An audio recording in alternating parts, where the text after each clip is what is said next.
સરદાર કૃષિનગર દાંતીવાડા કૃષિ યુનિવર્સિટીનો 21મો પદવીદાન સમારોહ રાજ્યપાલ શ્રી આચાર્ય દેવવ્રતજીના અધ્યક્ષસ્થાને યોજાયો। 510 વિદ્યાર્થીઓને પદવી એનાયત, 36 તેજસ્વી તાલાઓને 39 સુવર્ણ ચંદ્રકો એનાયત। સત્યના માર્ગે ચાલી મેળવેલા જ્ઞાનનો રાષ્ટ્રહિતમાં ઉપયોગ કરવો જોઈએ તેવું રાજ્યપાલશ્રીનું કહ્યું। રામજીભાઈ રાયગોર, બનાસકાંઠા।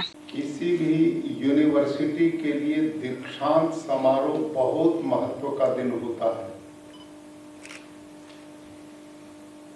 हमारे सभी छात्र छात्राओं ने वर्षों तपस्या करने के बाद जो उपाधियां प्राप्त की हैं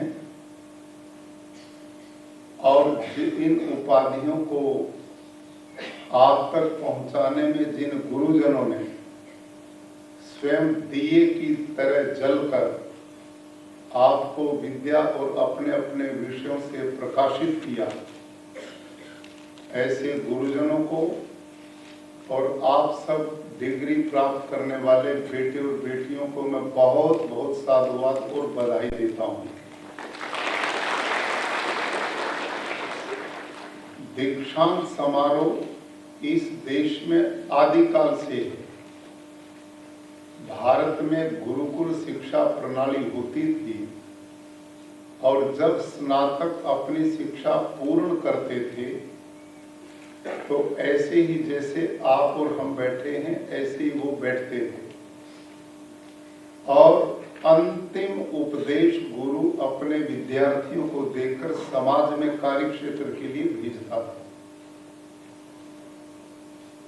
जबकि गुरु और शिष्य वर्षों इकट्ठे रहे, बहुत आपस में वार्ता और बातचीत होती थी, लेकिन उसके बाद भी वर्षों तक आपस में शिक्षा का आदान प्रदान है, बातचीत है, बैठना है, लेकिन फिर भी अंत में अंतिम उपदेश देने की परंपरा इस देश में थी। और वो तैत्तिरीय उपनिषद में बहुत सुंदर उपदेश, जीवन का अंतिम उपदेश गुरु देता था। और क्या बोलता था?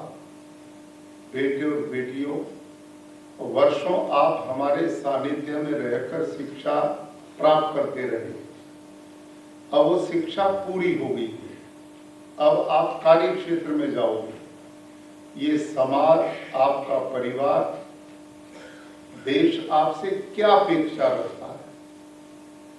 अब वो अंतिम उपदेश गुरु देता था कि जहां भी रहो, जैसे भी रहो, अपने जीवन को एक आचरण से जोड़ना है। और उसमें पहला था सत्यम वद, दूसरा था धर्मम चर,